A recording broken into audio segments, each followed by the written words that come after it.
Good afternoon, ladies and gentlemen. This is Max's Black. Woo! Hey, Mr. Maximus Enthusiasm. Yeah.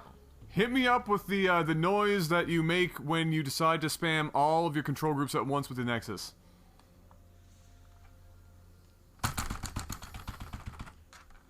It's not bad.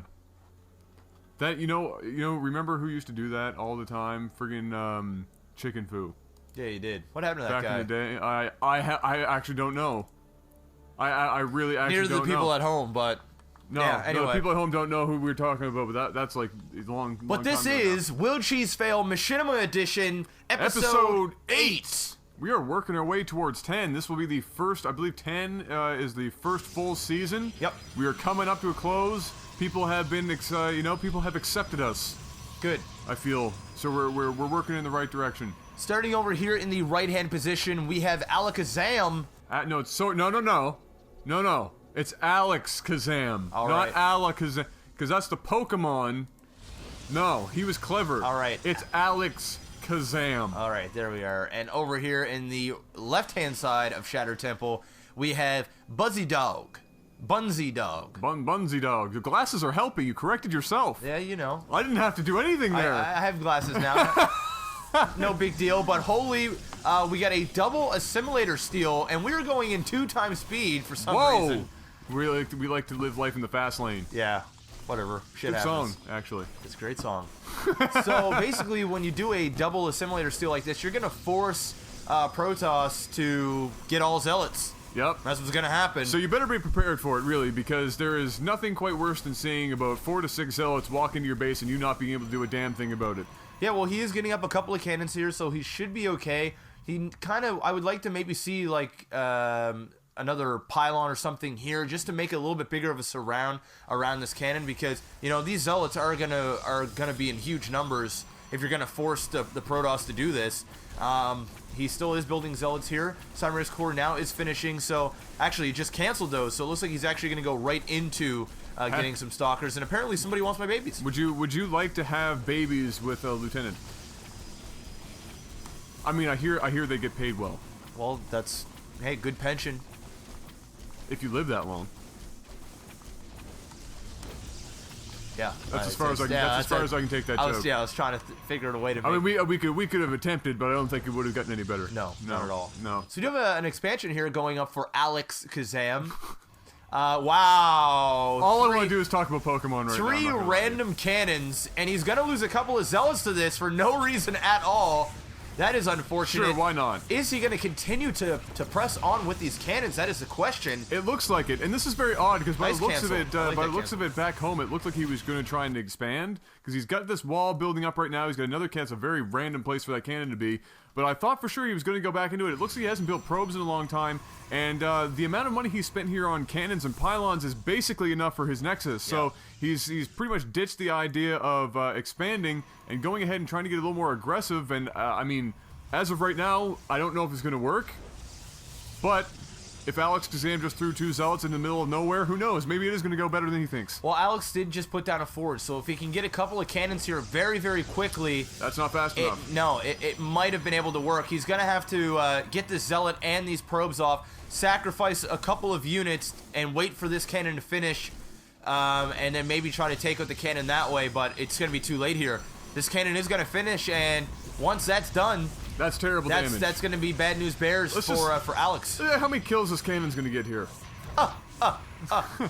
3, 4, 5. That's not bad. We haven't brought back the count in a while. When was that? Season 1? Yep. Was that really? Season 1. It was probably one of the later episodes or something like that. That was a Banshee, I believe. think it was the season original. 1. I'm not sure. Season 1 or 2 or something like that. But it was an epic Banshee. It was an epic Banshee. It was an epic Banshee. More photon cannons actually being placed here by Bunsy Dog, and he's being pretty friggin' aggressive with these, putting some in the back of the mineral line now of Alex Kazam, and he really can't do anything about this. He doesn't have the zealot count to do anything to get rid of these cannons, and when they go up, basically this whole natural shut down. Luckily, though, for Alex Kazam, he does have his expansion down at his natural, so he should probably be running those probes away, saving them, and going with just having his natural. Yeah, I think 2 cannons back here is a little bit overkill. He only needed the 1. I mean, that's 150 minerals wasted. I will say, you know, Bunzi was doing really, really bad. And now he's sort of evened things up. He stopped probe production for a while, and now he's actually ahead, 20 probes to 14. Unfortunately, there is a Nexus here. I don't think he knows about it. No, he doesn't. So at this point, he thinks he's more ahead than what he actually is, and that can be scary for a person that's the cheeser, especially when your opponent is metagaming the shit out of you and saying GG. Yeah, well, I mean, geez, come on. That's, you know, that does happen a little more often than not. I guess people just kind of throw up a GG and then hope to see if their opponent will slow them. They're like, all right, well, if we throw this GG, maybe they'll slow down for a couple seconds. Yeah. And I'll manage to come back a bit. And he is actually going to get these probes out of the main here. And he does it very, very smartly, going around the corners, making sure that none of this sees him going down. I would have been very disappointed in him if he ran them past the cannons. Yeah, I think that would have been possibly... I mean, come on. You actually have to go... Come on, dude. Yeah, he lost one there. You have to go out of your way to actually go past those cannons. Well, very soon he's going to realize that he is not being shown on the mini-map. A nice little drop here from Alex, returning the favor, taking out a bunch of probes. We're going to take a look here. 23 probes now gone, and he's working his way up to 10 probes, 12 probes. And looks like he's trying to even it up. Yeah, and he's gonna do it. Yeah, he's doing a pretty damn good job right now. That is he's actually in the lead now. Epic Warp Prism. Epic Warp Prism. Didn't expect to see a Warp Prism come out of that Robo. But certainly very effective right now, and good on Alex for realizing that there's probably not a whole lot back home with all the money that his opponent was spending on cannons up in his own base, and now he's going to move down here to the natural and drop the Zealots here for even more damage. I really like it. I like the fact that Alex didn't sit here and try and kill that Nexus. He did the damage, and now he's going to go down here and try to deny any other expansions. If he would have sat there and went after that Nexus, long term, he might have been able to get rid of it. Am I yelling? I'm just going to sit half on your ear there, bro. Oh, okay, sorry. I'm in the room right next to you! Sorry, guys. Aye. It's really loud. The headphones are really loud. Yeah, I was like, geez. I was like, I wonder why he's... Oh, the headphones are all the way on. Yeah. But yeah, no, what I was saying was he didn't sit here and he tried to do damage over this way, which is good. Yeah, no, absolutely, and he really did pretty much even up. If we looked at the units lost there real quick, let's just see the workers lost, I should say. Workers lost. That's the more important. Yeah, he almost evened up the score there, which is absolutely great considering he only had to send in 3 or 4 zealots to accomplish what 6 or 7 cannons eventually had to accomplish at the other end. So very cost effective and very well done there for Alex Kazam, and he is now saturating back home on that natural and pretty much bringing himself back into the game. I think he is obviously ahead. If you look at the food count alone, 42 to 17. Yeah. Bunzi Dog is in a lot of trouble, and he has a massive hill to climb. I'm talking about like those hills that your grandfather or grandmother talked about when they went to school, and it was in the wintertime, and there was 6 feet of snow. Every grandmother's talked about those hills. They couldn't afford to have shoes, so they were barefoot, and a random stranger ran over them with a truck at one point, but they still had to walk to school, and it was like 15 mile, that kind of hill. No, I was thinking more like the type of hill that my ancestors climbed when they were running from all their masters, and the dogs were just so heavy on their trail, and there was mud and guck between their toes because at the time they really didn't have sneakers, and I don't even know if sneakers existed Nikes then. Didn't exist then. No, they didn't. There wasn't those, Asian would sweat have made houses that for a had great commercial, though. Yeah, no, it would have been great. But would have shown how fast you could be in Nikes. Yeah, one of those hills. Those were some serious hills.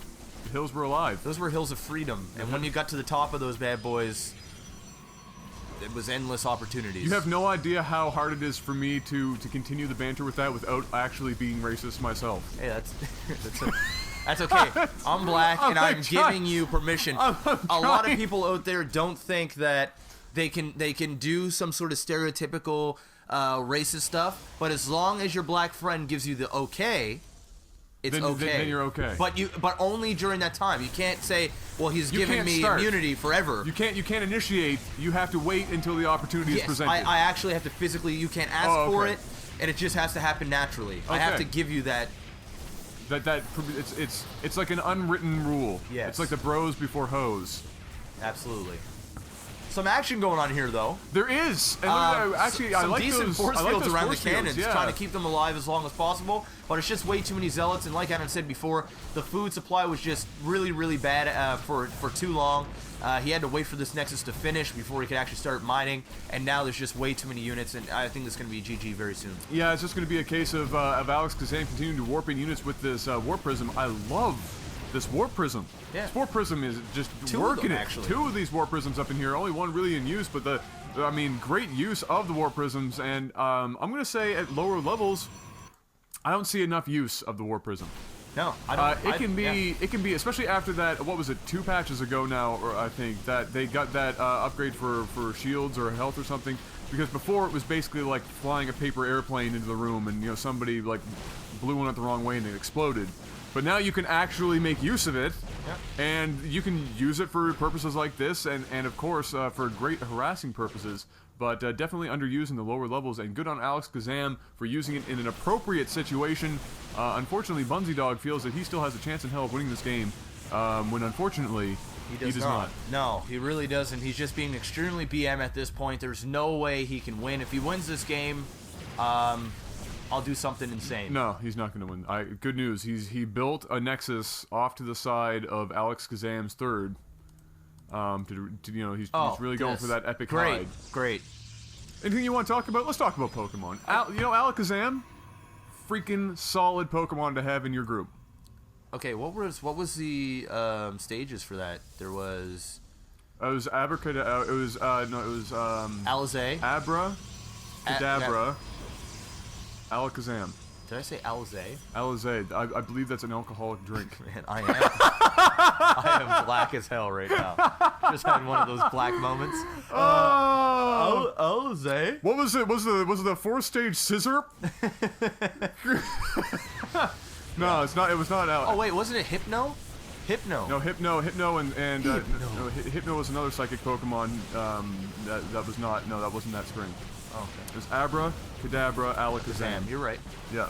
You're right. It's been a while for me for Pokemon. I used to be really into it, and now I'm just. But what did Hypno evolve into again? Who?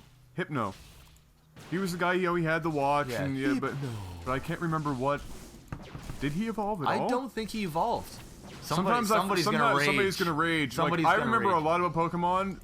There's some odd Pokemon that I don't remember a whole lot about. I don't think he evolved. No. We can call him Hypnotic. Also a type of liquor. Also a type of liquor, yes. Yeah, I don't think he did.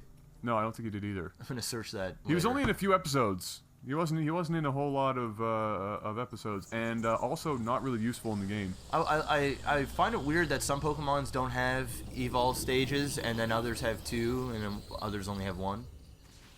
It's different. And then some, require a stone in order to evolve, and yeah. They never really explained, as far as I know. Maybe I stopped watching Pokemon before, maybe it was like season 47 or something like that, where they explained what the whole rock thing was, or the stone that it could, force somebody to evolve. I'd like to remember in the game, I think it was a Moonstone that you could use to evolve some Pokemon, and then there was like Pikachu needed something to. I think that needed either the Moonstone or some other stone. I think Bunzy Dog needs to evolve the hell out of this game right now. Yeah. Or I'm gonna throw the biggest Pokeball. Yeah. And catch his Who ass. did you use? And throw him off a cliff. Who did you use in your group in Pokemon, like the originals, like Red Blue? Do you remember like your main couple of Pokemon? I remember I had Squirtle. Mm-hmm. Oh, was that your starter? That was my starter. Starter. I also had Geodude. I remember Geodude, using him a lot. And I remember when I got Magikarp to turn into a Gyarados. Gyarados was one of the biggest pain in the asses to get, because that Magikarp, you literally all you could do was put him out into the battle for one round, just so that you knew he was going to get experience. Yep. Pull him back, and then beat him with somebody who could actually do something other than like have a seizure.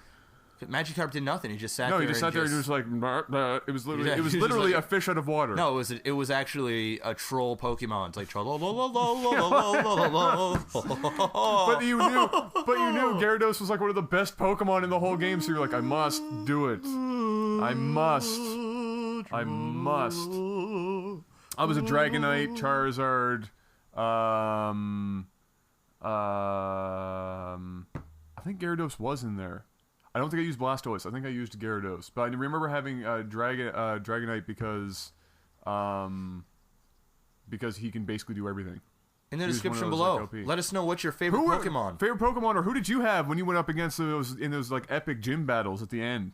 Yeah, we need to know. We need to know. It's very important. Obviously, more important than the last 5 minutes of this game, where Bunsey Dog basically sat in a corner and cried. Mr. Maximus Black. Yeah. I think we should probably move on and record another game. How about you? Yeah, this is Sound good? Yes, yeah. All right. Well, ladies and gentlemen, this has been the Pokemon Masters of the East, Nova War. Pika Pika!